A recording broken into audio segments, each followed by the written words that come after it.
Era essa a ideia. É, também.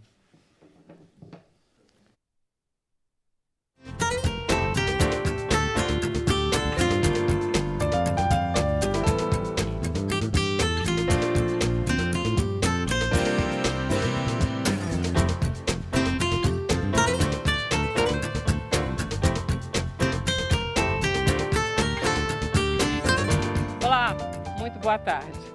No Sem Censura de hoje, nós vamos falar de fake news, no caso Marielle Franco, vamos falar de cinema, de literatura e do Rio 2C, que é o antigo Rio Content Market. Os nossos convidados são Guilherme Whittaker, que é curador da Mostra do Filme Livre. Ele vem nos falar da maratona que está levando 200 filmes aos CCBBs, Centro Cultural Banco do Brasil, tanto do Rio quanto de São Paulo, quanto de Brasília.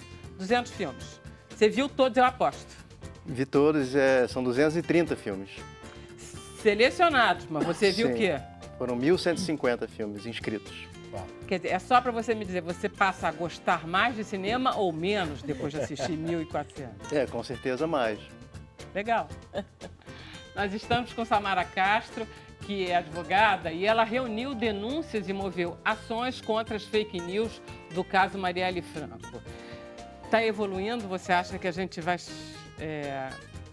primeiro chegar no final da investigação e segundo, essas vão dar em alguma coisa? A gente acredita que sim. Hoje foi uma vitória importante já no caso, a liminar que a gente conseguiu contra o Facebook para a retirada de parte desse conteúdo. Eles vão ter 24 horas e acho que a gente vai poder falar um pouco sobre isso. O Marcelo Castilho estava falando disso no jornal.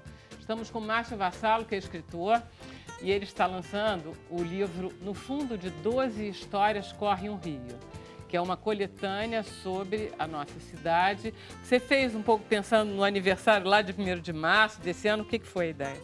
Sim, a ideia foi trazer um pouco da beleza, da poesia que está extraviada aí nesses tempos conturbados e mostrar que o Rio também é um presente que a gente pode desembrulhar de outras formas.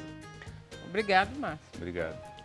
Nós estamos com Rafael Lazzarini, que é curador do Rio 2C. Estamos com Tulipa Ruiz, que é cantora. O Rafael vai nos falar sobre esse maior encontro do mercado de negócios do audiovisual da América Latina. E a Tulipa vai se apresentar. É o primeiro ano que vai ter essa coisa de... Que a gente está misturando música misturando. Com audiovisual, com inovação. Essa é uma grande integração. Essa mania, Rock in Rio, pegou, né? O Rafael, ele é o diretor do Rock in Rio. Fui, né? Mas pega, né? Trabalhar com Medina dá uma inspiração, assim, de fazer coisas, não ficar parado. Maravilha. Estamos, então, com Tulipa e com o Gustavo Ruiz, que é irmão dela. E eles vão, graças a Deus, cantar também. Que maravilha, que prazer estar aqui. Nós estamos com o Bruno Barros, nosso produtor de web. Então, temos novidades? Eu estava aqui no WhatsApp. Estava usando o WhatsApp durante o programa. Será que pode? Jura? Agora pode. Quem está em casa também. Boa tarde a todo mundo. Tem uma novidade, Vera Barros. Posso contar? Pode. Você que está em casa agora pode participar do Sem Censura pelo WhatsApp, gente. É só você mandar uma mensagem para a gente pelo número. Eu vou ler aqui que eu ainda não decorei, vou confessar. É 021 importante, que é do Rio de Janeiro, e o número é 99903 5329. 021 99903 5329. Pode mandar vídeo, mandando perguntas, toda a interação. Agora todo mundo vai poder participar mais fácil. Quem não tem rede social, manda um WhatsApp pra gente. Diz uma coisa, Bruno, você vai virar aquelas pessoas que ficam no celular o tempo inteiro, inclusive durante o programa? Só durante o programa. Na vida real, não. Só durante o programa. Aqui você vai ficar olhando a telinha do celular e a telona do computador também? Hoje em dia tem uma tecnologia aí que eu consigo colocar o WhatsApp aqui no computador e tá tudo certo. Então Tô aqui já esperando as mensagens. Basta uma tela na nossa vida. Então, bom. Muito bom. Por favor, participem. O WhatsApp é muito bom. Então, o que vocês preferem? Falar ou cantar? Cantar. Bora cantar? Pode. Começar os trabalhos com música? Então, muito bom. Maravilhoso. Obrigado, Tulipa. E vai ser o quê? Meu microfone. Esqueci o meu instrumento. A gente vai começar com Pedrinho.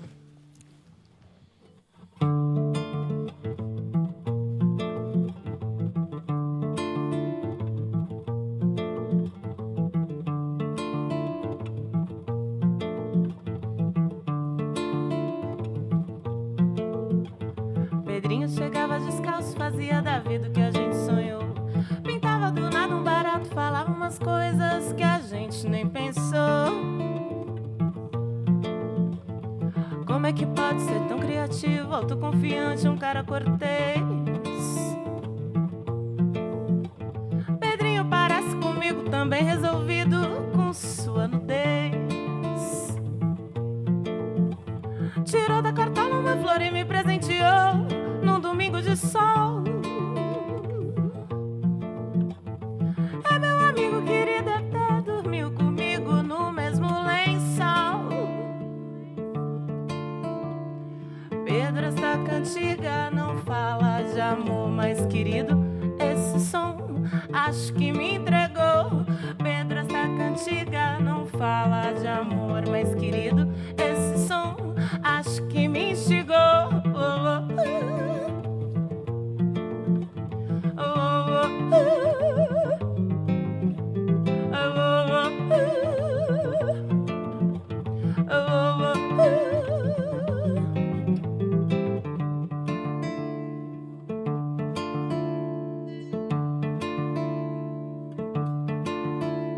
Pedrinho chegava descalço, fazia da vida o que a gente sonhou.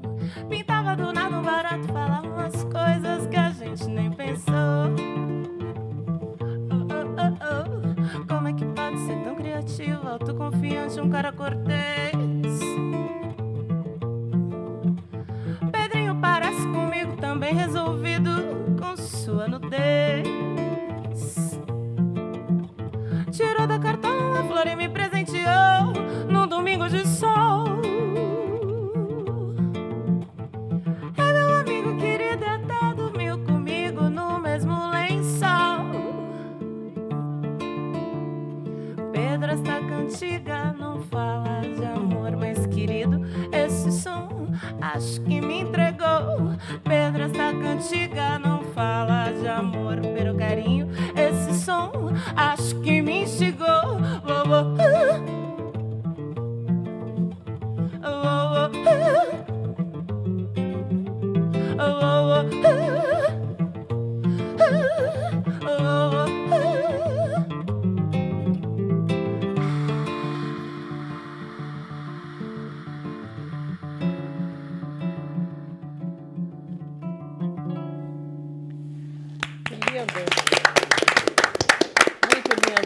Obrigada. É muito bom ouvir você cantar. É um prazer inenarrável. Obrigada, Gustavo. Foi maravilhoso. Prazer estar aqui também. Então, Rafael, aí você vai contar com a Tulipa. Contar, não cantar, né? Eu não tenho essa Featuring, competência. né? Ainda não é featuring. Mas contar com ela tá bom, né? Maravilhoso, né? Começar com a Tulipa. Vamos lá. O que quer dizer Rio Content Market? Bom, o Rio Content Market ele surgiu mais ou menos na mesma época, né, da lei do audiovisual, né, da cota para os produtores. Uns 8 anos atrás. Exatamente, 8 anos atrás. Né? Então, a primeira edição do evento foi em 2011. Ao longo desses 7 anos, né, ele foi um evento criado era a BPI TV, depois virou Brave, né, que é a Associação dos Produtores de Audiovisual Independente. Isso. E a curadoria da Carla Esmeralda. Então, eles fizeram um trabalho assim, fantástico ao longo desses 7 anos. Né? Então, muito da estruturação do mercado de audiovisual independente tem a ver com a história. Ou seja, era uma grande feira de venda e compra de conteúdo. De conteúdo audiovisual.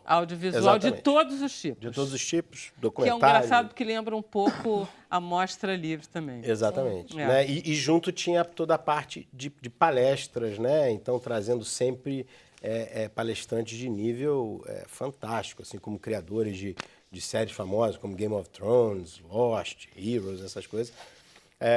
Então você tinha essa parte de conteúdo, né? De narrativas e artístico e a parte de negócio.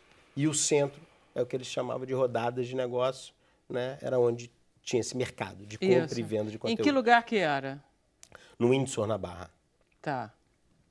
Bom, aí, de repente, vocês resolveram inventar moda. Inventar moda. Eu estava morando fora, voltei para o Brasil em 2016, né? Você foi estudar? Não, já foi trabalhar. Eu fui estudar lá atrás também. Você foi para Califórnia, né? Para Califórnia, na área de entretenimento, gestão de entretenimento e tal. E fui, na verdade, por causa do Rock in Rio, né? Tá. No escritório em Los Angeles.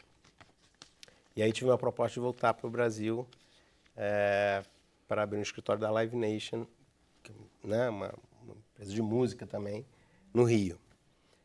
E voltei numa época... Fiz o processo contrário. Voltei na contramão, né? Tava Um monte todo de mundo gente indo embora, saindo. todo mundo na crise. O que está aí você acontecendo? Você está louco? E tal. Eu falei, não, vamos voltar. E aí tem uma história interessante, que a minha família tinha voltado um pouquinho antes. Meus filhos já estavam, né? Eu tenho um de quase 5, outro de quase 3. Já estavam em escolinha e tal. E eu fiquei fechando as coisas, voltei um pouco depois. Aí ele, um dia chegou para mim, o mais velho, e falou, olha, o mais velho nasceu no Rio, o mais novo em Los Angeles. E o mais velho chegou e falou, eu queria te contar um segredo. Eu preferia ter nascido na cidade do meu irmão do que no Rio. Aí Cara, é difícil de ouvir essas coisas, né? É impossível. Você não... Eu conto, ainda me dá um nó no Aí você estômago. Suspira. Você não Então, sabe o assim, que é emocionante mesmo, assim. Toda vez que eu conto essa história, eu falei, cara, a gente tem que fazer alguma coisa. Não dá para ficar simplesmente olhando e parado ou reclamando. Não, eu ouvi um brasileiro dizer ou no isso. Facebook Sim. falando barbaridades e tal. Eu falei, não, o Rio é muito legal. É minha cidade, eu amo essa cidade e tal. E vamos fazer alguma coisa.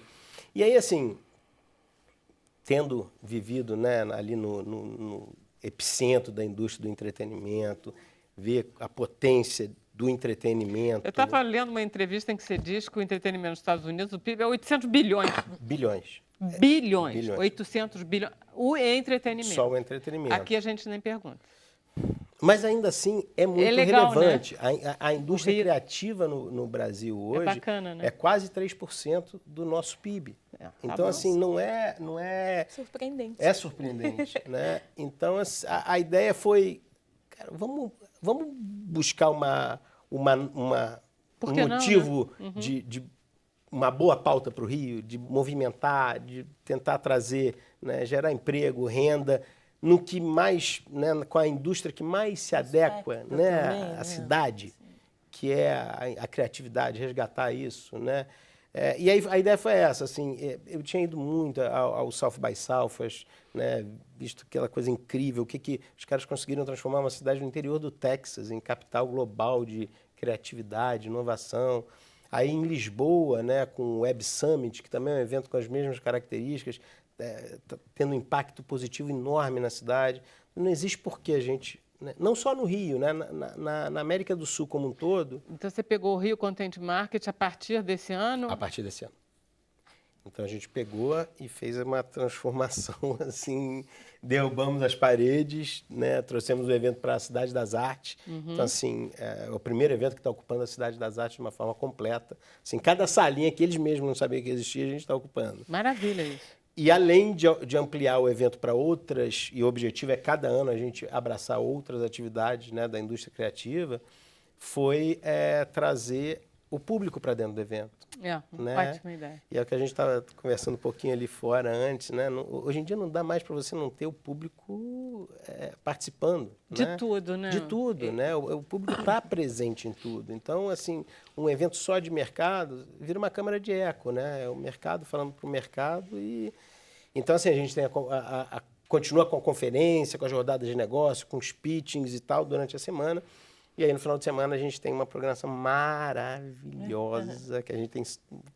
Tulipa, você vai só cantar, você vai participar de painéis, você também vai entrar no conteúdo, porque você é toda cheia de conteúdo, né? Então... Cada vez que eu vejo essa programação, que está uma dízima periódica, né? Porque tem muitos layers e muitas coisas acontecendo em vários lugares, eu fico com vontade de chegar bem antes para assistir tudo.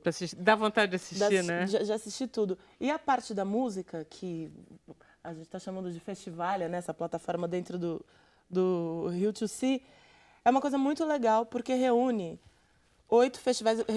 festivais independentes do Brasil. E isso é muito bacana, porque muita gente não conhece esses festivais.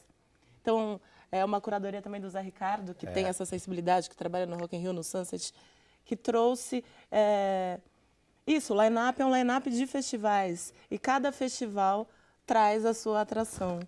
Então isso é muito interessante, porque eu fico afim de assistir também Quais todos são os os festivais, por exemplo? Aí? A gente tem o Bananada, de Goiânia, a gente tem o Cirrasgo de Belém, Do Sol Natal. do Sol de Natal, o Coquetel Molotov de Mimo. Recife, Psicodália de Santa Catarina, né? Mimo. Festival Faro daqui. O Faro daqui, o Mimo. Então, assim, o Festival de Inverno de Garanhuns, trazendo a nova cena da Tem música muita coisa. Eu vi lá, tinha assim, na seção documentários 360 graus, eu digo, gente, tem todo, 50 mil, a gente fica louco, né? São 415 palestrantes.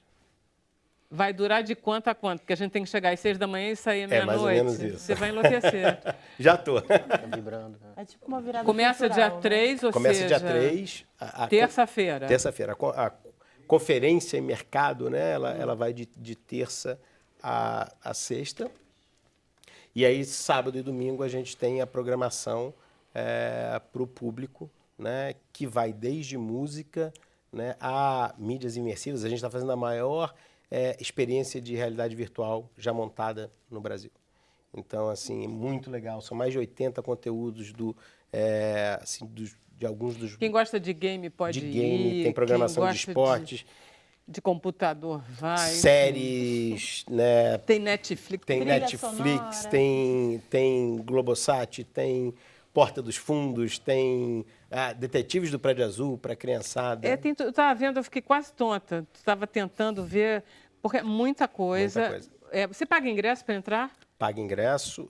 Durante a conferência é um ingresso específico, né, que dá acesso a toda a conferência e ao fim de semana. Né, e aí, Você não paga por painel nem por coisa, é não. um ingresso Você paga para tudo. Para tudo, mas aí assim, tem limite de idade, 18 anos, porque aí realmente é um evento, né, de profissional para mercado. Claro, é de gente adulta no sentido de que não é brincadeira. Não é brincadeira, é um evento de mercado. Óbvio que a gente quer Todos estudantes os nerds lá. do Brasil, todos os estudantes Porque a gente de a gente vai ter audiovisual. hackathon lá dentro, Gente, maratona olha só. maker, tudo acontecendo assim. E no final de semana a gente tem um ingresso aí sim, um ingresso, né, de público final, com uma entrada, né, para a programação também toda, não é um ingresso por programação, a pessoa pode chegar às 10 da manhã e é literalmente isso, a programação de 10 da manhã Até meia-noite, até onde for. Márcio, você sabia que a tulipa chama-se tulipa por causa da tulipa negra? Porque o pai dela é todo intelectual, que é o Luiz Chagas, né, Gustavo? Todo intelectual da turma do Itamar Assunção, gente. Então não podia batizar outra. Não é uma tulipa apenas. Não É a só. tulipa da tulipa negra. Eu posso? Eu posso com isso? Muito linda. Vamos fazer um intervalo, a gente volta já já.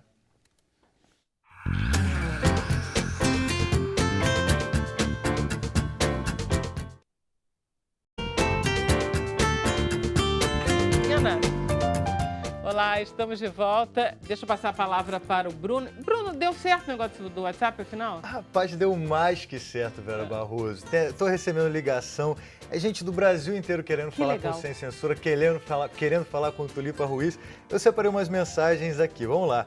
Parabéns pela iniciativa, quem disse isso foi Maria Alcina, lá de Alagoas, ela é telespectadora assídua do programa. Marcelo de Salvador, na Bahia, diz que assiste o programa, manda um beijo para a Tulipa. Ana Cristina do Rio, finalmente, ela sempre quis participar, mas ela não tem rede social, agora é oportunidade. Manda uma mensagem para a gente pelo WhatsApp, eu estou aqui esperando. E aí tem também uma pergunta, um comentário do... Boa tarde, aqui é o Júnior Barreto, passando para dar parabéns duplo. Sem censura com WhatsApp e agora sinal digital pela EBC lá no Maranhão. Viva a comunicação pública, é Tulipa Ruiz. Deus Maranhão é pai. Maranhão tá com o Muito sinal bom. digital da EBC lá, da TV Brasil lá. Muito bom isso. Maravilha. Vamos conversar um pouquinho sobre o assunto. Engraçado, deu um Rio de Janeiro aqui de repente, né? Foi. Aconteceu alguma coisa. Vamos lá. Samara Castro, que é advogada e que está com essas denúncias em relação a essas fake news. Está muito interessante, graças a Deus, está muito interessante o quadro atual em relação às fake news. É um lindo case que a gente vive, né, com relação às fake news, porque o caso da Marielle, ele é sem parâmetros, sem precedentes, tanto do volume de notícias falsas que foram veiculadas, quanto da reação. A verdade é que a gente nunca teve um episódio mundial de conseguir combater as notícias falsas. E pela expressão que a Marielle tinha, pela memória do que ela significa, pela mulher gigante que ela foi, de fato, mobilizou tanto as redes sociais, tanto as pessoas, que foi possível combater as fake news. Então, tem sido um tanto quanto inédito essa situação, né? Porque a gente teve, aí foram mais de quase 19 mil e-mails de denúncias que a gente recebeu de pessoas que cometeram as maiores atrocidades, né? Falando discurso de ódio, difamação, calúnia. A gente recebeu, não, a gente reuniu, você reuniu esses e-mails. Nós recebemos, porque... Quem? Nosso escritório, né, a pedido do pessoal que está assessorando a família, nós recebemos, a gente divulgou um e-mail, que era o contato@ejsadvogadas.com.br, ainda está recebendo essas denúncias, e a gente coletou, agora hoje são quase 19 mil e-mails. Esses e-mails foram encaminhados, parte desse conteúdo, já para a Delegacia de Repressão aos Crimes da Internet. Isso vai ser investigado, vão ser abertos inquéritos contra as pessoas que falaram que não deveriam nas redes sociais. E a gente também está com as ações judiciais mesmo. A primeira ação foi contra o YouTube, né, contra o Google, que hoje é o dono do YouTube, para a retirada de conteúdo de vídeos. E ontem a gente deu entrada na ação contra o Facebook, que era a ação mais volumosa, são muitas pessoas nessa ação. A gente entrou contra o Facebook e hoje a gente teve a feliz notícia de que o juiz acatou o pedido. A gente entra onde com a denúncia para o Facebook para essas grandes empresas?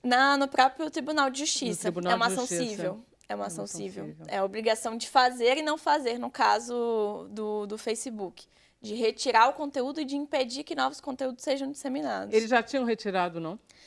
Eles retiraram do ar uma das páginas, que foi a página, né, pelas pesquisas, a página que difundiu os maiores boatos depois da publicação da desembargadora. Que é tal do ceticismo político. Ceticismo político. Do MBL também. Do MBL, que reproduziram. Inclusive, nessa ação contra o Facebook, a gente pede os dados, tanto da página do ceticismo político quanto do MBL, para que esses dados sejam disponibilizados e eles também possam ser responsabilizados. Porque o que acontece nas redes, muitas vezes, é não só a criação de notícias falsas, né, de fake news, mas também de fakes, de perfis falsos que são utilizados para dizerem as maiores barbaridades, para fazer o que, inclusive... Mas não é proibido, você fazer um falso perfil? De certa forma, sim, porque o Facebook, ele, diferente do Twitter, por exemplo, ele vincula a uma pessoa real. Inclusive, quando ele está na dúvida se você é uma pessoa real ou não, ele exige a confirmação por meio de documentos do seu perfil. Ah, tá. Eu não sabia disso. Ele exige. Por isso é que o rapaz, o tal do... O Luciano Ayan, que na verdade é o Carlos Augusto Afonso, ele teve que ir a público. Foi por causa disso. Na verdade, dizem que ele estava sendo ameaçado, né? Por isso que ele foi ameaçado pelos próprios correligionários do MBL. Foi isso que saiu das ele foi notícias. Forçado pelos próprios correligionários a ir a público para não culpar o movimento inteiro. O fato é que ele foi a público e a gente vai também responsabilizá-lo, porque ele próprio deu declarações de que faz há muitos anos a guerra na internet, né? Uma guerra política na internet. Ele diz que ele aprendeu sozinho, ele é autodidata. Sim. E que ele aprendeu e que ele está agindo. E com a memória da Marielle, com tudo que ela significa para as pessoas de vários lugares do mundo e aqui do Brasil, especialmente do Rio de Janeiro, ele não vai conseguir fazer essa guerra, porque a força que as pessoas que defendem essa história, ela é muito maior do que esses perfis falsos, do que essas notícias, do que esses boatos. E é isso que a gente está conseguindo ver com a mobilização nas redes e nas ruas, mas também com agora o papel do judiciário, que tem talvez se colocado à frente para combater. É o primeiro caso que isso acontece, Samara? É o primeiro caso. A gente está lidando com... Não sei se o teu escritório está lidando com isso há muito tempo, mas há quanto tempo a gente está lidando com isso? Uns 5, 6 anos? Fake news é provavelmente por aí, mas elas começaram a ter um peso mais fundamental, isso ser falado como um problema, né, público, nas eleições norte-americanas, no Brexit, né? Que também foram e agora está estourando, que é uma beleza, porque essa delação lá do garoto do Cambridge Analytica tá... Sim, o Facebook está numa situação delicada. Inclusive, nessa ação, a gente comentava antes de entrar aqui no programa, nessa ação a gente pede que eles, inclusive, informem, o juiz concedeu, quais foram os perfis que monetizaram, que patrocinaram postagens fake, né? Então, quais foram os perfis dos quais o Facebook lucrou com essas notícias falsas. E se a gente consegue ter essas informações, a gente, de fato, quebra um paradigma, porque no mundo todo o Facebook nunca informou abriu nada. seus dados. Nunca abriu seus Sobretudo dados. porque ele se esconde atrás das mensagens criptografadas. Ele Sim. tem uma série de mecanismos que... Para nós é que bem garantem. importante essa conquista de hoje. Eles têm 24 horas, então a gente não vai ficar curioso tanto tempo assim para saber qual vai ser a postura, né? Mas o juiz fixou uma multa em 500 mil para que, caso eles descumpram alguma das decisões que ele apontou, né? Maravilha, tomara que isso continue dando certo. Vamos lá, Bruno, se você tiver alguma coisa aí do Facebook, você me avisa. Você acha que tem alguma coisa... O WhatsApp também é do Zuckerberg, não é? É dele, E né? agora Ele não você me conseguiu pegou. comprar. Eu acho que conseguiu sim. comprar, acho Não. que ele fez até um É esforço do de Zuckerberg, conseguir. ele comprou. Comprou depois, no final ele das comprou, contas, né? Ele acabou comprando. Ele tem uma noção muito boa de compra e venda. Ele sabe, né? Ele sabe WhatsApp. direito. Vera, Instagram também. Esse é um dos muitos. A gente estava falando de fake news, queria lembrar que na segunda-feira tem aqui o programa Mídia em Foco da TV Brasil, que vai falar sobre fake news. Segunda-feira, essa segunda-feira agora. É um programa que, se não me engano, é à noite. À noite. E que vai estrear na segunda-feira, às 9h45. É muito O Daniel está me importante. dizendo aqui no fone. É muito importante esse compromisso também da TV, das mídias televisivas também, em informar o que são as fake news, informar as consequências do que as pessoas Ah, não, tem podem coisas falar ótimas nas redes, nessa, né? Mara, porque outro dia saiu uma matéria contra a série do Zé Padilha, o Manifesta, dando o que falar, não sei o quê. Ele está sendo acusado de fake fiction. Eu adorei essa história. Fake fiction, é bom? Excelente. Fake fiction. Não pode nem mais fazer fiction. Agora tem que... Vamos lá, Márcio, vamos conversar um pouquinho sobre o Rio de Janeiro. Que ideia foi essa? Você é um escritor, podia ter escrito um livro só Podia. sobre o Rio. Pois é. Resolvi convidar alguns escritores amigos próximos para escrever histórias inéditas que tivessem um Rio de cenário, né? Você me permite ler um trechinho da apresentação? Totalmente, Menos porque a sua de um apresentação está minuto. muito boa. É Porque aquela acho que que você ela vai para fala- Copacabana. Fala melhor por mim. Não me lembro do dia em que vi o mar pela primeira vez. Nasci de cara para ele em Copacabana. Quando eu ainda nem sabia falar, a praia já era o meu quintal, onde meu pai cavava comigo na areia para chegar até o Japão e a minha mãe me ensinava a reparar beleza em cena que ninguém vê. Até hoje, ainda desejo que nunca tivesse visto o mar, para que um dia pudesse ter olhado para ele com o olho cheio de susto, sobressalto e estranheza. Olhar para tudo que há de mais conhecido com o olho de assombro e descoberta é uma das coisas que mais me dão prazer na vida. Mais do que uma vontade de olhar para tudo sem parar, ou parar só para olhar, andar pelo Rio de Janeiro é ver o que me rodeia, sem descanso, mesmo quando atravesso pela millésima-oitava vez a minha praça perto de casa, longe dos cartões postais, olhando com demora uma moça que desce no escorrega sem nenhuma criança por perto, um homem que só toca a gaita quando chove, um vendedor de vassouras com voz de tenor. Perturbado pelas belezas da cidade, o poeta Mário Quintana disse uma vez que o que ele mais gostava no Rio era dos túneis, porque dentro dos túneis ele descansava das paisagens. Convidado pela Casa da Palavra para organizar uma antologia literária com o Rio de Janeiro de cenário, encomendei a 9 escritores que escrevessem histórias atravessadas pelo universo da infância, da memória, da fantasia, da contemplação, do reparo amoroso. E que tivessem o Rio como pano de fundo. Foi assim que nasceu No Fundo de 12 Histórias Corre um Rio. E a cada texto que recebi para fazer essa antologia, tive uma profunda vontade de túnel, feito Quintana, para descansar de tanta poesia que chegava às minhas mãos. Esse é um trechinho da Está muito boa essa apresentação. linda, tá uma linda apresentação, porque ela está Obrigado. muito afetiva e o livro é todo muito afetivo. É. Dá a lista dos autores, por favor. Ah, sim, vou ler para não esquecer de ninguém. Temos aqui uma mistura de autores consagrados, contemporâneos, com clássicos, né, e revelações aí da literatura. Temos Ana Cláudia Ramos, Carlos Drummond de Andrade, Flávio Carneiro, Isabelle Borges, João Anzanello Carrascosa, Lima Barreto, Machado de Assis, Maria Ribeiro, Marina Colasanti, Stella Maris Rezende, Suzana Maria Fernandes e Vivian Vrona Vaisov. Todos os textos são muito lindos, eles lembram um pouco uma situação como essa que você estava descrevendo do seu filho, não é verdade? Isso que eu ia falar, seu filho É. precisa ler.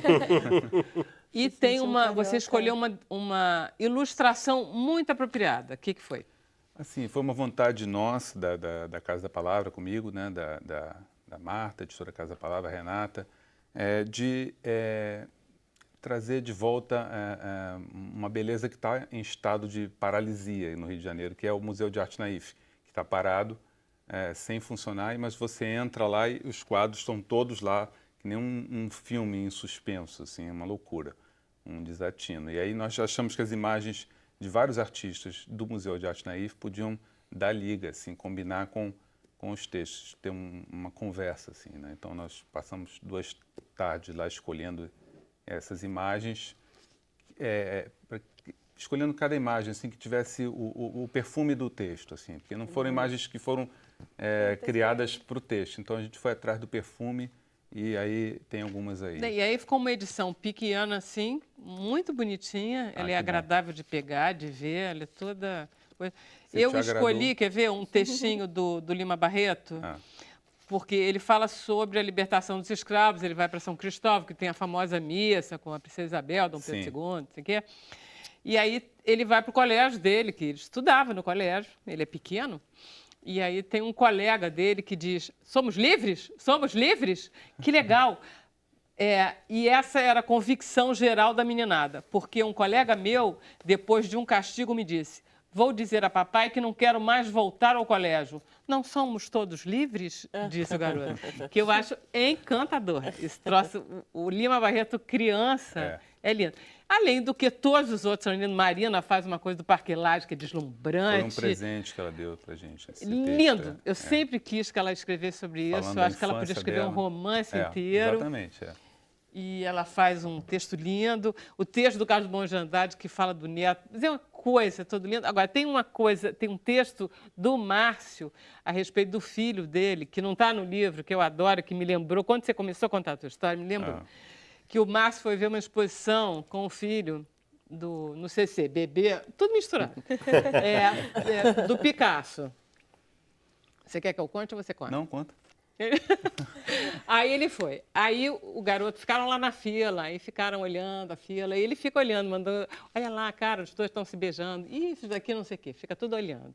Aí no final, aí foram, viram exposição, o filho deve ser parecido com ele, ou então, aquelas coisas de pai e filho. Aí chegou no final, ele virou-se para a atendente do CCBB e disse, podemos dar um abraço? Ela disse, não, infelizmente. Ela não tinha autorização. Não tenho autorização. Olha, mas não pode ser coisa mais linda o garoto querer dar um abraço no final da exposição? A gente estava num estado de êxtase, assim, Não é, não. declarado, né? Verdade. Passamos, leu para ela, como ela sorriu, aí ele veio com a ideia do abraço, mas não podia. E a gente, assim, o Gabriel, meu filho, né? Na época ele devia ter uns 12 anos, não me lembro exatamente, hoje está com 17. E é uma grande inspiração para mim também. Então, você perguntou se a gente é parecido, acho que ele também tem um pouco de queda por desajuste, assim. Ainda bem que a gente passa essas É importante coisas. desajustar, às vezes está ajustado demais ali, você não consegue nem se permitir o afeto, se permitir um gesto amoroso, né, por estar Com certeza. trancado ali dentro, né? E a ideia desse livro é essa, é trazer de novo a ideia do reparo amoroso, né? Reparo, eu costumo dizer, Vera, que é uma das palavras que eu mais gosto, que mais tenho fissura na vida. Viu? Então, se eu entro na casa de alguém, reparar de reparar, né? De olhar, de parar para olhar e parar de novo para olhar, reparar. Então, se eu entro na tua casa, você diz, olha, não repare não, eu digo, olha, não posso fazer nada, né? Eu sou escritor, Infelizmente não vai dar, né? vivo do reparo. Eu digo, não, mas aqui está precisando de um reparo, olha aqui. Não, mas aí tudo bem, aí você pode reparar. Pois aí você repara. Reparo.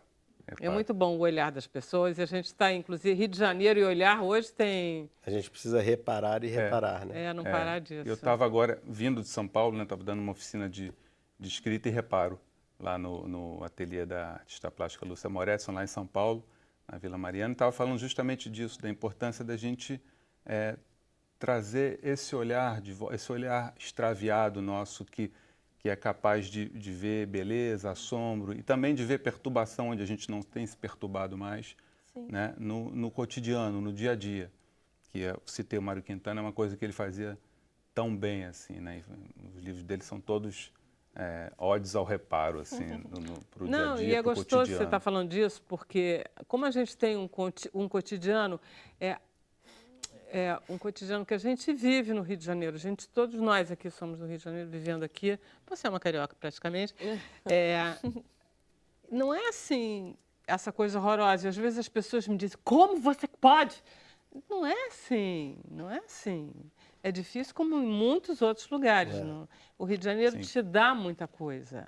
Sim, tem muitas brechas para a gente muitas brechas. olhar, né? E tudo Mas mais. é justamente isso que mais aflige, né? É a contradição do quanto o Rio é belo, do quanto o Rio tem oportunidades e do quanto tem sido uma cidade massacrada pelo poder público, o quanto a segurança ou a insegurança, né? A falta de saúde, etc., colocam tantos problemas para a cidade, né? Uma cidade que teria todos os potenciais para mas ser é um uma maravilha. retrato, é um microcosmo do Brasil mesmo, né? Ela não é absolutamente uma ilha, como a Cidade das Artes já foi. Ela é uma cidade parecida com o Brasil. O Brasil se parece com o Rio, no que tem de bom e de ruim. Por onde né? eu vou, vejo isso também. Talvez é o maior expoente justamente por ser a cidade mais visada, né, do Brasil, ser um pouco esse espelho, assim. Mas eu acho que a gente, com poesia, música, cinema, uma boa estrutura jurídica, a gente consegue se livrar de muita coisa. Vamos fazer um intervalo e aí a gente volta já já com mais Sem Censura.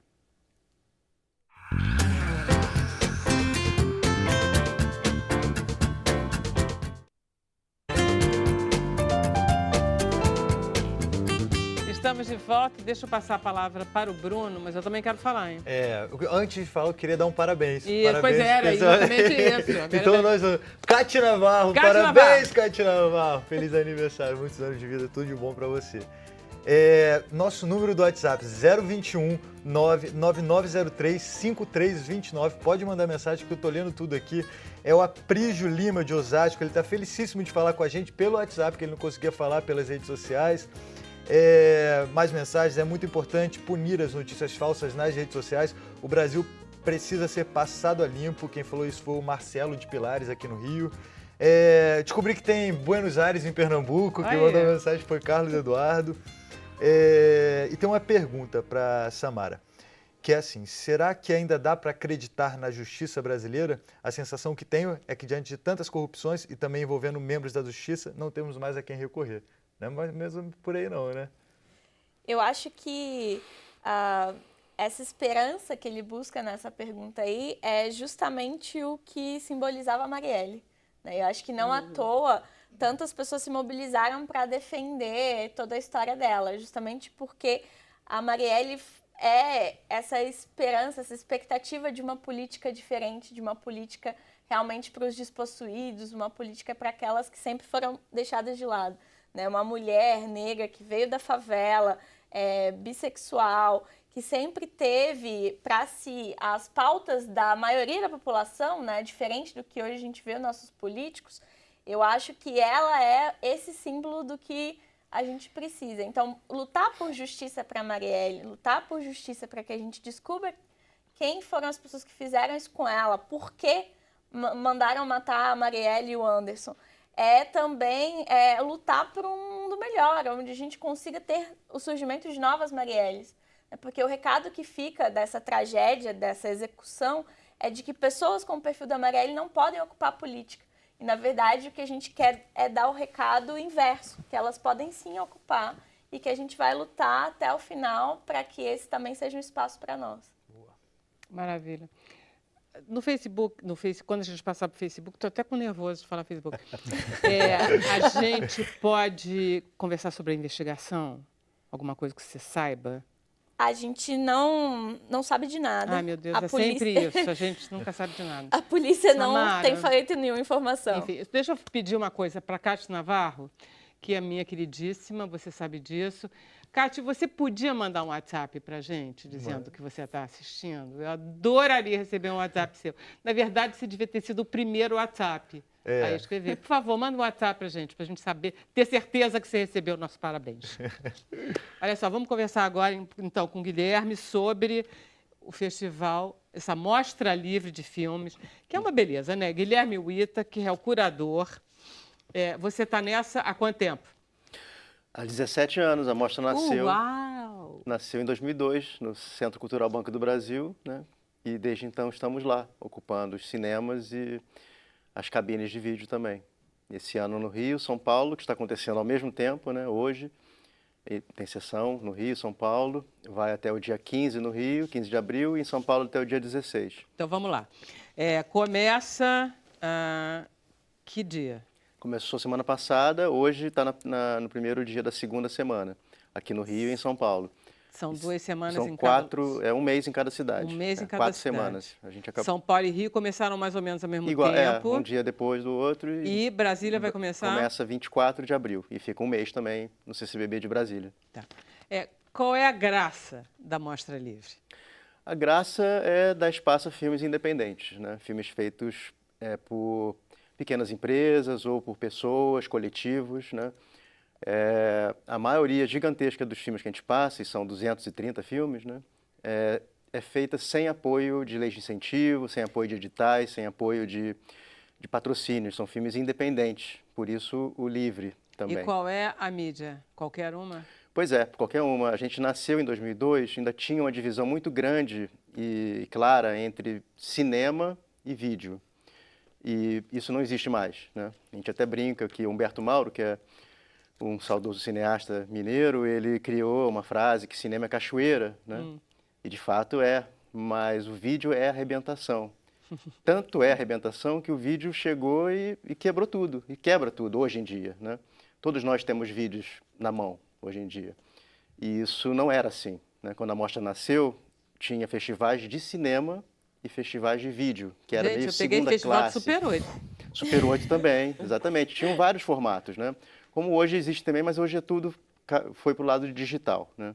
E a gente, na amostra, a gente acabou acompanhando, a gente calhou de acompanhar todas essas mudanças, né, que aconteceram, de mudança de formato, de captação, né, e de projeção também, de difusão. Hoje no Brasil, o maior problema que existe, geral, assim, para quem faz audiovisual, não é a produção. A produção, a gente comprova isso na amostra, a gente recebe mais de 1000 filmes, e a maioria gigantesca de filmes feitos sem verbas públicas e sem editais, sem patrocínios. Por isso somos independentes, né? Mostra focada na produção independente. Então a galera está fazendo muitos filmes, de todos os tamanhos, de todos os gêneros também. A questão é a difusão, conseguir escoar essa gigantesca produção. Mesmo com a internet? A internet é uma forma de difusão fantástica, né? Acontece que ela é muito individual, né? Ela não é um encontro, não gera, com raras exceções, claro, né? Mas a graça de você ir ao cinema, né, para ver filmes é você poder também encontrar as pessoas, conversar. A mostra, por não ter um perfil comercial, né? A graça, que você perguntou do início, né? Dos filmes que a gente passa, quem faz filmes assim faz mais por amor e por vontade de se expressar audiovisualmente, né? Não é para ganhar dinheiro, né? Claro que não. Tem um mercado, que é até o que o Rafael, que é a praia do Rafael. Até pode ter. E tem mesmo, tem que ter, né? Um mercado comercial, mercado, né? E tem um outro mercado gigantesco, que é o mercado cultural, né? Que é maravilhoso e é a nossa praia, né? Que é a galera que faz curta-metragem, galera que São faz... os estudantes que estão também, na universidade. Né? E é uma galera que faz filmes querendo se expressar. Querendo colocar para fora suas questões e que muitas vezes não, quase sempre, não são questões de mercado, não são questões comerciais, são questões... E que antes não podiam fazer nada, né, Guilherme? Não se fazia não nada se com isso. fazia. Você podia ter muita vontade de se expressar, mas era muito difícil. Era muito difícil. Muito você caro, para produzir era caríssimo. muito complicado. Outro dia eu conversei com um cineasta que esteve aqui, o Marcos Vinícius Faustini. Ele estava dizendo, nossa, teu filme cheio de helicóptero. Eu disse, Vera, drone. Entendeu? E lindas imagens, entendeu? Então, hoje em dia, as coisas estão mais fáceis. Agora, eu queria fazer uma pergunta para você. Você que está 18, isso daí é muito bom. O que você sentiu em termos de conteúdo desses filmes? Qual é a tua experiência? Então, a mostra, como ela aceita filmes de todos os gêneros, todos os formatos, todas as durações e não tem época, né? Porque os festivais, a maioria deles também, 99%, tem que ser produzido em... de 2 anos para cá, É. todos querem editismo, né? Aquela coisa que, beleza, cada um cuida de si. A gente nunca teve essa questão, porque tem filmes que foram feitos há 10, 20, 30, quantos anos atrás, que são muito mais atuais do que um filme feito hoje, agora, ontem, né? Então, essa questão para a gente é irrelevante, né? Os filmes não têm prazo de validade mesmo, audiovisual em geral. Então, a gente está nessa luta para dar mais espaço a esses conteúdos, né? Que não tem um perfil, não vai chegar na televisão dificilmente, não vai chegar nos cinemas, provavelmente não vai chegar nos cinemas. Então, quando você fala assim de esse conteúdo, né? O que tem sido feito, né? Nos últimos... Você que tem assistido a 1000 filmes por ano desse tipo de... É um time de curadores, né? Sou eu e uma galera Não, tudo bem, mas eu garanto que você assiste todos. Ou A quase gente- todos. A gente tem um sistema Porque online. é tudo né? maníaco, né? Cinema só tem gente doente, que gosta de Doente ficar no bom assistindo sentido. aquelas coisas. 50 filmes. Eu tenho o Hernani Hefner, não é curador? Ele Não, não tá ótimo dando. você ter falado isso. O Hernani Hef estava agora no CCBB, a gente está dando um curso gratuito, Cinema em Memória, hoje é quarta-feira, sol no Rio de Janeiro, a sala do cinema, o curso é de 2 às 5, lotada de pessoas interessadas em fazer um curso de Cinema em Memória com o Hernani Hefner. Todos os Só seus... foi hoje? Não, Não pois é. Então, todos estão convidados a estarem conosco. Vai até sábado, hoje, amanhã, sexta e sábado, de 2 às 5. É só chegar, claro que tem uma lotação, mas hoje ainda caberia mais umas 15 pessoas. Então, o seu público que está aqui e tem chance de ir ao CCBB pode chegar lá para participar desse curso. Que o Hernani Hefner é um Não, cara Hernani Hefner é maravilhoso. tudo de bom. Como eu já fiz programa de cinema aqui na TV e o Hernani estava sempre comigo, uma vez ele disse, Hernani, você gostou do filme? Ele disse, Vera, eu gosto de tudo. Ele tem essa disposição de olhar para o cinema e se encantar a cada vez, porque ele zera a cada vez. É uma coisa impressionante. Viu, tudo bem. Zera, aí começa de novo. Você pode mostrar uma porcaria, Hernani? Não, você reparou, né? Que tem aquele frame. Tem aquele frame. É um encanto as pessoas assim. Então, por isso que eu estou te perguntando, qual é a tua sensação em relação ao conteúdo nesses 18 anos que você ficou vendo essas coisas todas? Pois é, infelizmente a gente não tem como mostrar tudo, né? Porque o ideal dos ideais seria não ter seleção. Mas foi né? mudando? Sim, claro, até com a quantidade de filmes, né? Hoje em dia as pessoas conseguem se expressar facilmente e baratamente, né? Sem custos, e com amigos, né? Ou seja, não precisa de estrutura, não precisa de muitos recursos para se expressar. Então tem um volume muito grande de filmes. A gente recebeu 1.200, quase, né? 1.200 filmes e selecionamos 150, 160 e convidamos outros para fazerem a mostra, né? Então tem de tudo, né? A nossa mostra, ela se transformou nos últimos anos na maior mostra de cinema do Brasil. Nenhum outro evento passa 200 e tantos filmes por 3 meses em 3 capitais e depois a gente lá faz uma ação maravilhosa chamada Cineclubes Livres. Que esse espírito do cineclube que vocês têm. Exatamente. A gente leva há mais de 10 anos algumas sessões da mostra para cineclubes do Brasil inteiro. Ano passado foram 70 cidades, que gratuitamente, todos que se inscreveram puderam participar e poderão participar, as inscrições devem ser agora em abril, para fazerem em junho e julho algumas sessões da mostra em lugares como provavelmente Buenos Aires, né? Em Pernambuco. Em Pernambuco. Olha só, e vocês vão homenagear Olívio Tavares de Araújo. Exatamente. Quem é Olívio Tavares de Araújo? Olívio Tavares de Araújo é um mineiro radicado em São Paulo, que desde final dos anos 60 tem feito curtas-metragens e médias-metragens, muitos deles, ou todos eles, baseados em outros artistas, né? Então, no YouTube, por exemplo, você acha um curta, por exemplo, que ele fez nos anos 70 de um artista plástico chamado Farnese, que é Que, aliás, fantástico. está com uma exposição magnífica na Caixa Exatamente. Cultural aqui. Ele, Atrás do CCBB, né? Exatamente, ele que é o diretor desse filme, ele fez diversos filmes sobre outros artistas, pintores, músicos, e ele também tem uma parte da obra dele que é focada em questões relacionadas às minorias. Por exemplo, nos anos 80 ele fez um média focado na questão da AIDS, que estava no início ainda de tudo que aconteceu, né? Da epidemia, né, que aconteceu naquele momento, e ele fez um filme sobre isso. Fez filmes também sobre os travestis, vários episódios e várias questões relacionadas a um tema que, na época, era um tema muito mais controverso do que é hoje, né? Hoje você ainda consegue, né, trabalhar e falar e desenvolver esses temas com mais facilidade, porque as pessoas já estão mais acostumadas, né, a entenderem, então entendendo melhor do que se trata essas questões. E ele está vindo para o Rio de Janeiro, se eu não me engano, sábado agora vai ter duas sessões com ele e um bate-papo com ele. Em São Paulo, que a mostra começou também. Semana passada estivemos num debate com ele, eu não o conhecia pessoalmente, ele é um ser maravilhoso, um ser muito...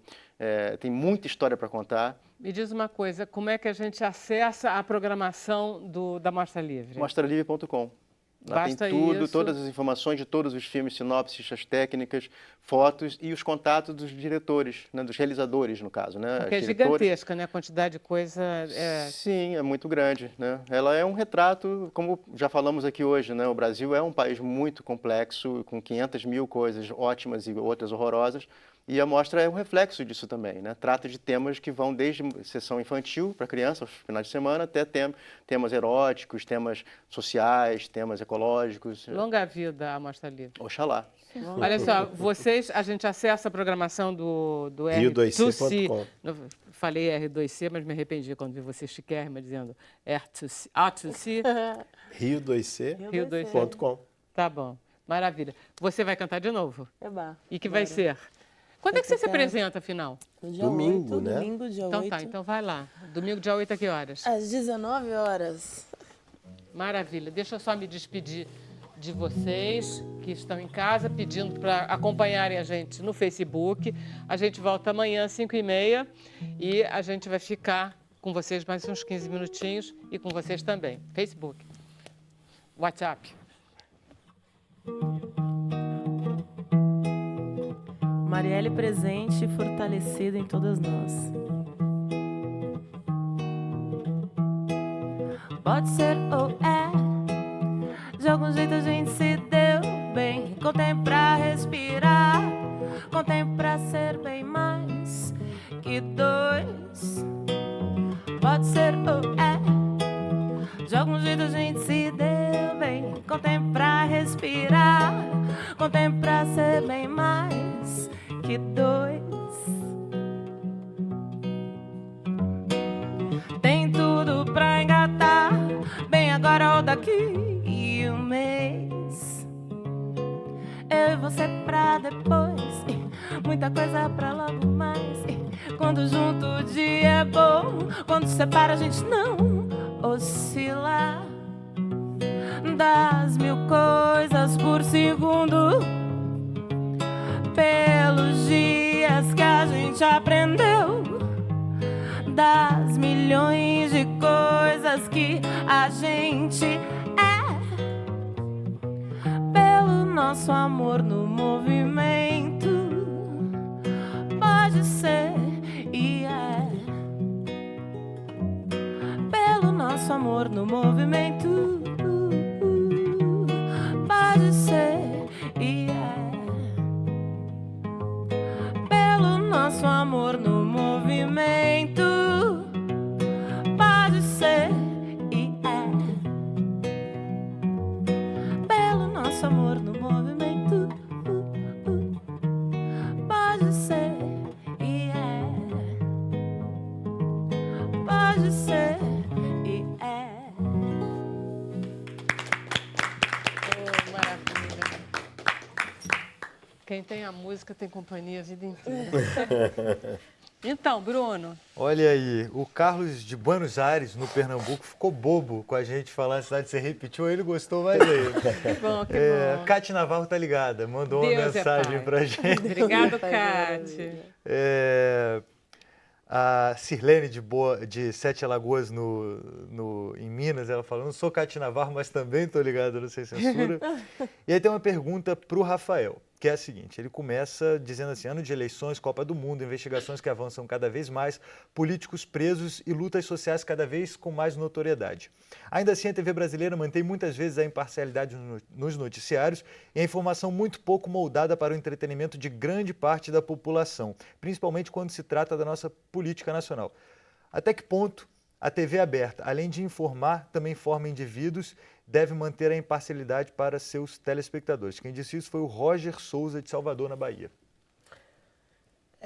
Eu acho que assim, eu ia até complementar, né, aqui na hora que a Samara estava falando um pouquinho mais sobre toda a questão das fake news, né? No nosso primeiro dia de programação, a gente tem um cara fantástico chamado Fred Riching. Esse cara ele foi o reitor o editor de fotografia do New York Times, e ele é reitor do Centro Internacional para Fotografia. Um cara muito ligado em novas mídias e etc. Eu acho que hoje a gente falar de TV aberta só assim, você não existe. Hoje a gente tem que falar da mídia como um todo, né? E a grande verdade é que a gente está vivendo um mundo novo, né? A abordagem que a gente tenta trazer, por exemplo, tem uma coisa fantástica, que tem uma produtora da Al Jazeera, ela é especializada ela é uma produtora de documentários em realidade virtual. Então, assim, é uma coisa, se vocês tiverem oportunidade de experimentar, é fantástico, porque eles chamam de empatia, né? Porque realmente uma coisa é você ver um filme bidimensional, outra coisa é você ir para uma área de conflito ou qualquer outra realidade diferente da que você está e ficar imerso naquilo dali. Então, assim... Como é que é um documentário de realidade virtual? Imagina que você pode estar dentro da Síria, né? No meio de uma guerra. Ou a gente pode estar pegando um conflito dentro de uma favela carioca. Pega e joga o teu espectador ali dentro, porque né, uma coisa é você tá olhando, por exemplo, uma troca de tiros dentro de uma favela carioca. Outra coisa, imagina isso. Ter existir alguém ali filmando em 360 graus, e quando você bota um óculos, você está ali dentro, ouvindo tiro vindo de... game, né? Ou, né, é uma realidade, isso, enfim, transportando para a nossa realidade, nossa infeliz realidade, né, na questão da violência urbana. A Al Jazeera cobre as guerras, né? As guerras, né? Mas a gente puxou para esse... Mas isso pode ser um show, né? Você está imerso... Você consegue literalmente imergir, é uma realidade completamente diferente. Então, acho que assim, a gente falar só de TV aberta hoje tá deixando de lado, né? Mas, ao mesmo tempo, né, Rafael, a grande realidade do povo brasileiro ainda é a TV aberta. Será? Eu acho que assim, a gente tem uma prova... Acaba sendo a fonte oficial também, para muita gente, é o que ela vê. A TV. O que eu acho é o seguinte, a mídia, vamos dizer, tradicional, né, por incrível que pareça, ela continua sendo a validadora. E agora, né? mais do que nunca. É estranhíssimo. Teve um revertério numa situação. É uma coisa nova. O melhor foi mídia, um anúncio de jornal do Zuckerberg ir para os jornais, entendeu? Pedindo credibilidade. Existe uma validação. Exatamente. Né? E esse papel, a mídia tradicional... Porque até então a gente estava discutindo os papéis dos jornais, da imprensa. Perdeu o sentido a imprensa com as news, não sei o quê, e de repente Mas eu toma acho que sentido. a imprensa, ela ficou muito confusa com essa coisa de Facebook. De repente, a gente passou a ver jornal e ver TV, onde a fonte oficial era um post do Facebook. Sim. Exatamente. Então ficou Exatamente. Na verdade, ficou confuso para todo mundo, para o telespectador e para o produtor. Mas eu acho que como todo mundo é produtor. Que esse é o ponto, né? A gente está vivendo uma realidade nova, um paradigma novo, e que a grande verdade é que está todo mundo aprendendo. Né? Então, assim, a própria mídia tradicional está tentando entender onde é que ela se posiciona. Né?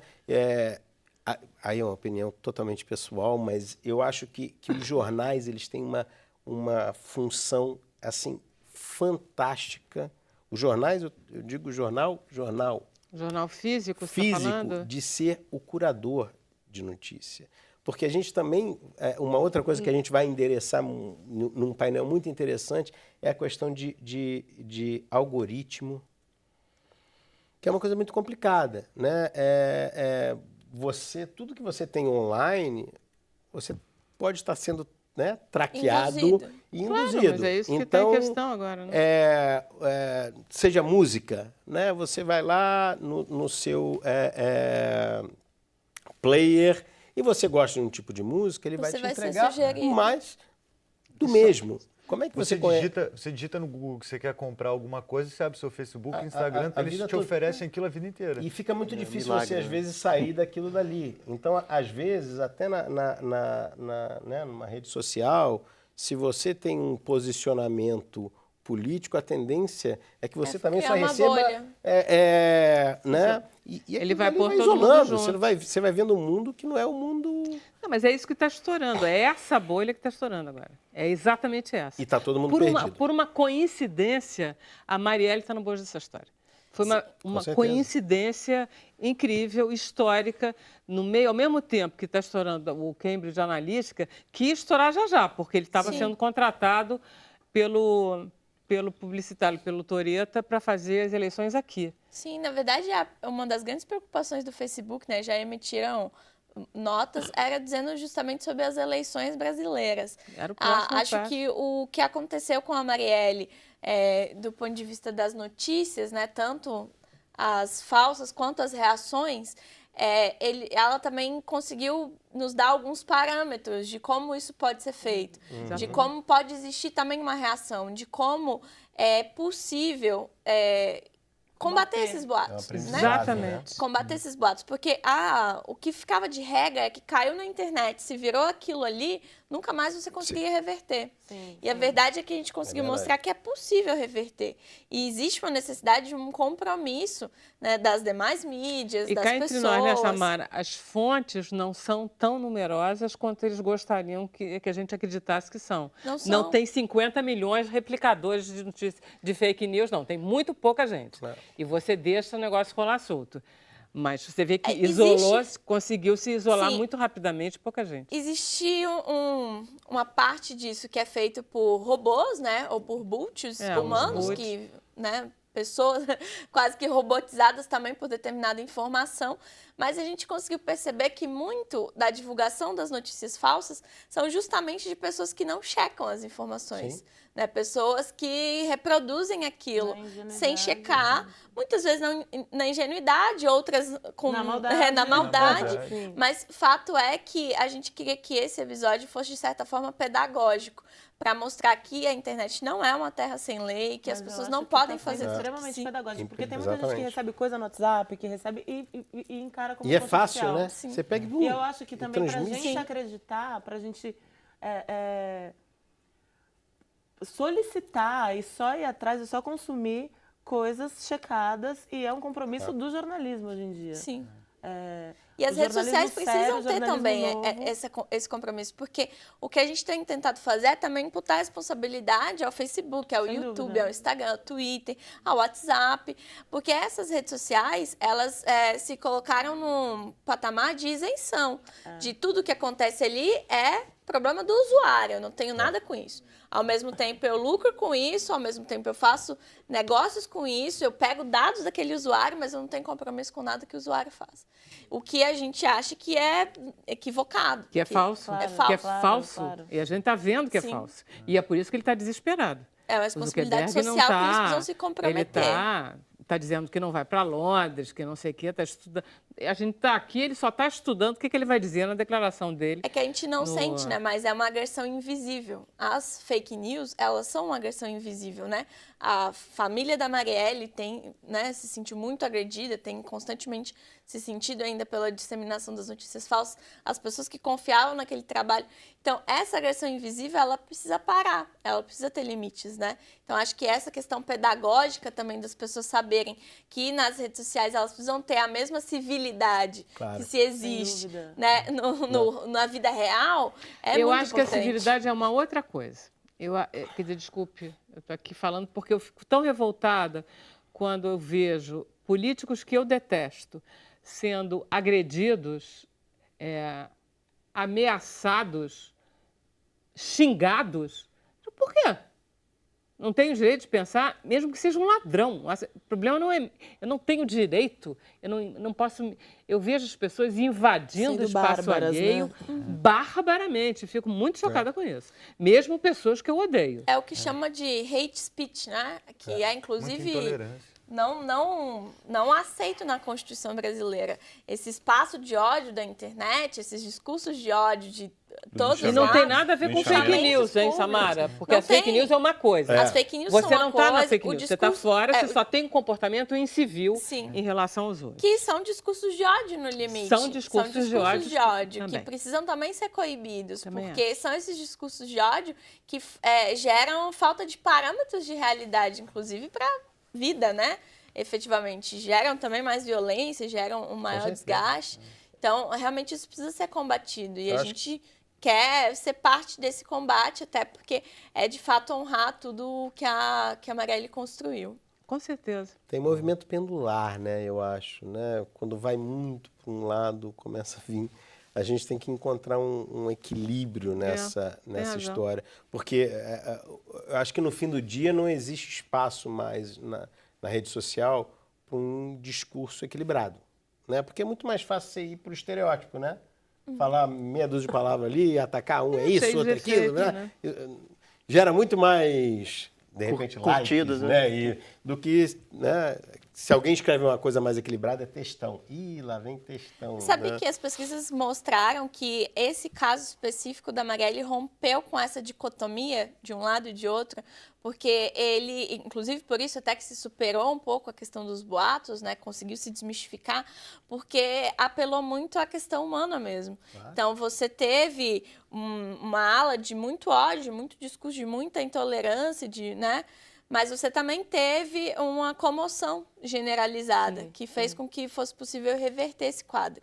A questão é quando você joga esse debate para episódios que não terão tanta comoção assim, nem de um lado nem de outro, como, por exemplo, as próprias eleições. Aí sim a gente talvez vai ver uma carnificina nas redes, né? Então, acho que é importante a gente debater desde agora também sobre esse assunto. E aí, uma loucura, né? Porque aquele negócio, a morte dela foi de uma violência, foi uma coisa muito chocante e precisou que as pessoas começassem a inventar coisas em cima dela, como se não bastasse o sofrimento dela, né? Sim, e da família, né? Da família. Então, começaram a inventar coisas para dizer, foi caso do Marcinho VP, aquelas coisas horrorosas.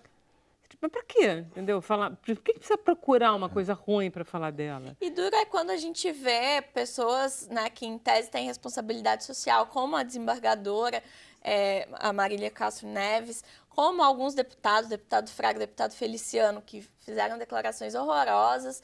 Então, pessoas públicas que têm compromisso com a verdade, de certa forma, né, elas validando notícias nitidamente falsas. Eles têm compromisso, sobretudo, com a própria imagem, porque são pessoas públicas, e eu tenho a sensação que aí eles estavam escondidos atrás do anonimato da internet, meio, né? Um falso anonimato. Eles acham, não, eu estou apenas replicando. Na verdade, não, eles estavam produzindo e eles cansaram de saber que são cúmplices. Sim. Porque esse espaço da internet acabou se transformando também em um espaço muito seguro para o ódio, né? Que é algo que não deve acontecer. E é muito fácil você fazer um perfil fake também na internet, né? Você não precisa, só lá faz e você... Não precisa se comprometer. E justamente porque também esses provedores não se comprometem com isso.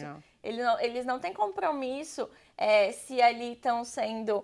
As pessoas estão sendo maltratadas, se está tendo perseguição, se está tendo ódio, se está tendo bullying, se está tendo ameaça. Esses provedores não têm esse compromisso, designam tudo para o usuário. E o usuário hoje se encontra numa posição de não ter limites. Eu acho que esse episódio também vai colocar um pouco isso, né? Com certeza, a abertura dos porque inquéritos, os provedores, a eles investigação. se escondem atrás da falsa liberdade que existe na internet, ou seja, de uma falta de censura. Então, não pode porque vai ser censura. Não é exatamente isso. Quer dizer, o que a gente está vendo são fake mesmo, são falsidades que estão sendo jogadas. Sim. E isso não é censura quando você tenta acabar com elas. Sim. É simplesmente ética e um mínimo de princípio. Como faz para denunciar uma fake news? Essa é uma pergunta da Bernadette, de Salvador. Se você vira uma fake news, você tem como denunciar? Nesse caso específico, né? Nesse caso específico da Marielle, a gente está recebendo ainda as denúncias através do e-mail, contato@ejsadvogadas.com.br.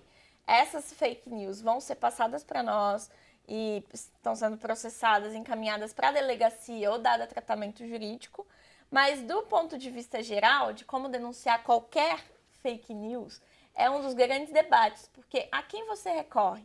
Né? A qual órgão público? Quem é detentor do poder de dizer o que é o que não é verdade? Isso ainda está muito em aberto. Talvez posterior a esse caso, a gente veja, de alguma forma, os órgãos públicos, o próprio judiciário apresentando melhores saídas, né? O próprio Poder Legislativo apresentando saídas para disseminar isso, para ter uma maior fiscalização, um maior controle sobre a vida. Maravilha. Você quer continuar perguntando? Tem mais uma? Dá tempo? Olha só, já tem 16 minutos, Facebook. Pô, é que o papo tava bom. Só então uma rapidinho da Aldene para Tulipa. Quer saber quando que ela vai ao Recife? Eita, gosto muito de Recife ali, Coquetel Molotov, Mimo, Festival de Garanhuns. A gente quer ir esse ano, tô com um disco novo e Recife sempre é um lugar que a gente ama muito fazer. Olha aí. Mas a gente gosta mesmo é de Buenos Aires. Buenos Aires. Eu não conheço, eu quero tocar em Buenos Aires e em Pernambuco, por favor, me chame. Vamos lá. Gente, muito obrigada de novo, foi ótimo. A Obrigado. segunda parte melhor do que a primeira, ou a primeira melhor do que a segunda, não sei. Voltamos amanhã às 5h30, valeu.